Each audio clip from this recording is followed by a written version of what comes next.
Hi, I'm going to take some time to talk to you guys about interesting things that we can do with English.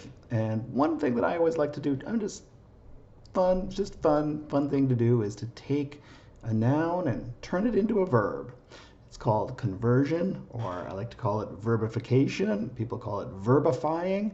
So that is, we take something from one part of speech and make it another part of speech. And I thought of it because I was reading about how to wash your hands correctly, and they used the noun toilet as a verb. This may be familiar to people who are already nurses, and they talk about toileting.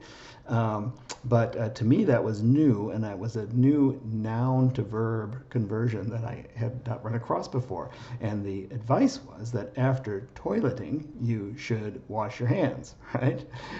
It's a very fancy way of saying go to the bathroom, which would be the normal way we would say, tell somebody after you go to the bathroom, wash your hands. But you could also just take that noun toilet and turn it into a verb. After you toilet, wash your hands.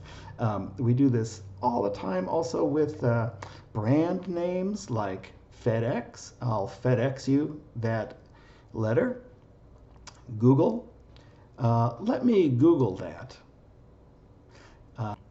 Medal is another one of those, right? I medaled at the Olympics. I did not, of course. But if somebody wins something, they can say they medaled.